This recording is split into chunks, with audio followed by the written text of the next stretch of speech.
చూస్ country delight, live better. ఇప్పుడే country delight యాప్ని download చేసుకోండి. శోభన్ బాబు గారు ఒక్కడికే నిజంగా అంత అది ఆ సీక్రెట్ తెలిసిన శోభన్ గారు ఒక్కడికే తెలుసు అనుకుంటాను ఇండస్ట్రీలో.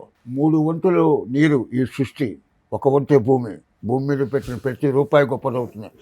ఆయనే గైడెన్స్ బాలకృష్ణకి, మురళీమోహన్ గారికి, చంద్రమోహన్కి. ఆయన ఒక రోజు నాతో అన్నాడు, కృష్ణుడు వేషంలో ఉన్నాడు ఆయన దేవాలయం పిక్చర్, నేను అందులో వేషం వేస్తున్నా వేణు స్టూడియోలో. ఆ కృష్ణుడు వేషంలో ఉంటే ఆయన దండం పెట్టా, కృష్ణుడు వేషంలో ఉన్నారు బాబు గారు, నన్ను బ్లెస్ చేయండి అన్న. ఎవరితో? శోభన్ బాబు గారితో. తీరని సంపద కలగాలి చిట్టిబాబు అలా. ఏమంటే మీరు బాగా సంపాదించారు, నాకు తీరంటారు ఏంటన్నా? తీరు దాటే సుఖం లేదు, తీరు దాటే సుఖం లేదు చిట్టిబాబు అని ఒక్కడు చెప్పాడు ఆయన. నేను కోడంబాకుల అద్దెంట్లో ఉండేవాడు, కింద ఓనరు పైన ఉండేవాడు. అప్పుడు నాకు 2 పిల్లలు, ఫ్యాన్ లేదు. ఫ్యాన్ కొనుక్కోవాలంటే 200 రూపాయలు కట్టాలి ఇన్స్టాల్మెంట్కి, ఫ్యాన్ లేదు. అప్పుడు ఇదే వీణ స్టూడియోలో పుల్లయ్య గారి డైరెక్షన్, శివుడు వేషం, ఆర్టిఫిషియల్ కొండ, శివుడు కొండ కూర్చోబెట్టారు. ఇక్కడ నిజమైన పావును పెట్టారు, అది కుట్లు వేశారు కానీ పాము ఇలా ఉంది, ఇలా గోక్కుంటే కూర్చుంటుంది. ఇక్కడ చచ్చిపోయిన పాము, చిన్న పిల్లల పావును పెట్టారు, ఇక్కడ పావును పెట్టారు. నేనేమో ఇలా దొరవేసుకోకుంటే ఇలా అంటోంది, చెమటలు పట్టేస్తున్నాయి. పుల్లయ్య గారు వచ్చి అడిగారు ఆయన, ఆ శివుడు వేషం ఏంటి శోభన్ బాబు చెమటలే? ఏమండి, నిజమైన శివుడు కాదు, నిజమైన ఐస్ కొండ కాదు, నిజమైన పావులు పెట్టారండి, తొందరగా తీయండి.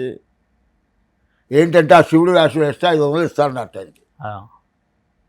500 కోసం బిక్కుమంటూ, పాము కరిస్తే చచ్చిపోం, పాము కరిచిన భయంతో చచ్చిపోతాం కదా, అలా భయపడ్డాట. ఆ 500 పట్టుకెళ్ళి ఓ 200 పెట్టుకెళ్ళి ఫ్యాన్ కొన్నాట. ఫ్యాన్ కొన్ని హాల్లో అప్పుడేంటి దూలాల్లో ఉంటాయిగా, ఆ దూలానికి తాడి కట్టి ఫ్యాన్ కట్టుకున్నాడు. అందరూ 4 పిల్లలు 2, ఆయన పడుకున్నారట.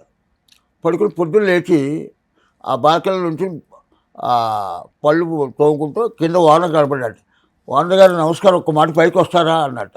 దేనికైనా ఫ్యాన్ కొనుక్కున్నాను చూడండి, అంత ఆనందం. శోభన్ బాబు గారు ఈయన ఓనర్ వచ్చాట.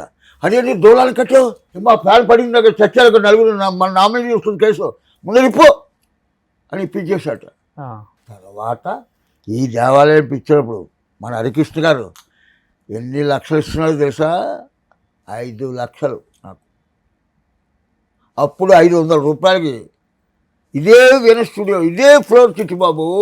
ఈరోజు ఆఫ్ ద చెన్నై అయింది, సగం చెన్నై అయిందే కదా. వాళ్ళ అబ్బాయి అడిగట, నాకు 20 లక్షలు కావాలండి. దేనికి? నేను ఒక సైటు అడ్వాన్స్ ఇచ్చి నేను బిల్డర్ కింద చేస్తాను, సైట్కి 20 లక్షలు అడ్వాన్స్ కడతావా? దా అది బెడ్రూమ్లో తీసుకుని బీరువా ఓపెన్ చేసి ఇన్ని డాక్యుమెంట్ తీసుకుని పరుపు మీద వేసాడు. ఇవన్నీ స్థలాలే మనం, ఇది 1000 గజాలు, 200 గజాలు, 500 గజాలు కట్టు. ఇవన్నీ మాకు చెప్పలేదు, నీకు చెప్తే ఇలా ఉండవు. డెవలప్మెంట్కి 20 లక్షలు కట్టి సైట్ తీసుకోకలేదు, ఇవన్నీ కట్టుకుందా. ఇది కట్టాక ఆ బీరువా ఓపెన్ చేస్తాను. అబ్బా, అన్ని సైట్లు కొన్ని ఉన్నారు, అన్నీ ఉన్నాయి. నెలకు 1 మాట మాట్లాడుకునేవాడు. ఆయనకి అందరితో తోకు లేడు, అందరితో ఇదిగా ఉన్నాడు. మా అన్నయ్య ఎవరినైనా హీరోయిన్ తీసుకొచ్చి పక్కన కూర్చోడు, లేని వాడు శోభన్ గారు. మా అన్నయ్య ఏమో నెమ్మదిగా గిల్లి దాన్ని కూర్చోబెట్టేవాడు. ఈయనకి భయం. జోకులు వేసాడు అనుకో, ఇప్పుడు కొన్ని వల్గర్ జోకులు, నాన్ వెజిటేరియన్ జోకులు ఉంటాయి, ఇంకా వేడు మామూలుగా మాట్లాడు. ఎవరన్నా అంటే లేదు, ఆయన సిగరెట్ లేదు, మందు లేదు, జీళ్ళు, పాకుండలు, వేరుశనగుండలు, ఆయన ఇంటికి వెళ్ళాడు, అవే పెడతాడు మనకి. అన్నయ్య పోయాక నేను ఆయన కలిసి ఊటీలో సినిమాకి వెళ్ళా, విజయశాంతి హీరోయిన్, దానికి వెళ్ళా. బాపు గారి డైరెక్షన్, కళ్యాణ తాంబూలం వెళ్ళా. మేము కోయాడు వేషం. కోయాడు అంటే మరి పైనేమో కింద పంచి ఉంటుంది, ఇది ఇదిను ఒక దుప్పటి ఇలా ఉంటుందిగా, చలి ఊటీలో. ఇలా అనుకుంటున్నాం, నేను వేలు. బాపు గారు చూశారు, ఏంటి సినిమా గారు చలి బాగుందా? చలి ఎక్కువ ఇక్కడ, చలిగా ఉందా అన్న. ఏమండి చలి షార్ట్ ఎప్పుడు చేస్తారండి అన్న. మీకు ఇవాళ తీయను, రేపు చేస్తాం, మేకప్ తీసాడు అన్నాడు బాపు గారు. మేకప్ తీసాం. మొన్నాడు లేదు, ఊటీలో కోయాళ్ళు కోట్లు వేసుకుంటారు, వేసుకోవచ్చు, ఏం తప్పు లేదు, వీళ్ళకి కోట్లు వేయండి అన్నాడు. చూడు ఆయన కోట్లు వేసి ఓకే. షార్ట్లు తీశాడు.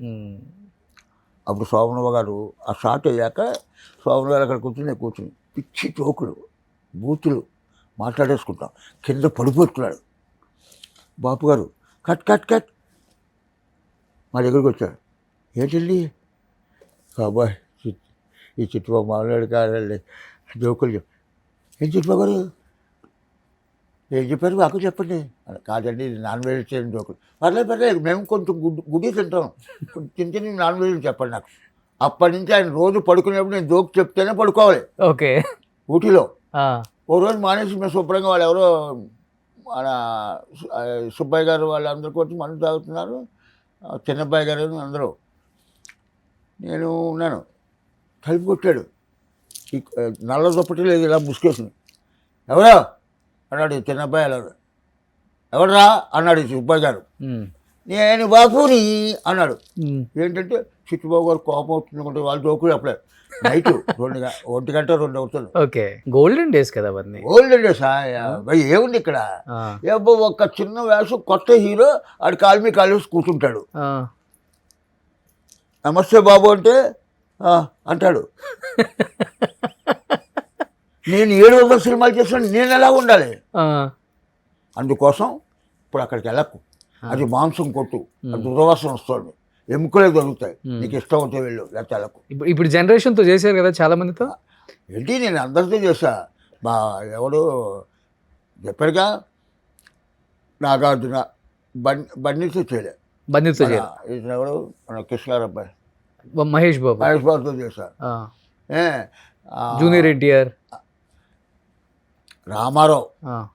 రామారావు గారు, అవరాడు కొడుకు బాలకృష్ణ గారు, తర్వాత జూనియర్ ఎన్టీఆర్, నాగేశ్వర కొడుకు నాగార్జున, అక్కుల్, సుశీంద్రి ఫస్ట్ పిక్చర్ చిన్నప్పుడు, 3 జనరేషన్స్. రాఘవేంద్ర గారు ఫాదర్ ఎవరు? కేఎస్ ప్రకాష్ రావు గారు, ఆయన డైరెక్షన్లో చేశా. రాఘవేంద్ర గారు డైరెక్షన్ చేశా. రాఘవేంద్ర గారు కొడుకు ఎవరు? ప్రకాష్ బొమ్మలట్లో చేశా. చాలు. సుమన్ టీవీలో మీ పర్సనల్ అండ్ బిజినెస్ ప్రమోషన్స్ కోసం కింది నెంబర్కి కాంటాక్ట్ చేయండి.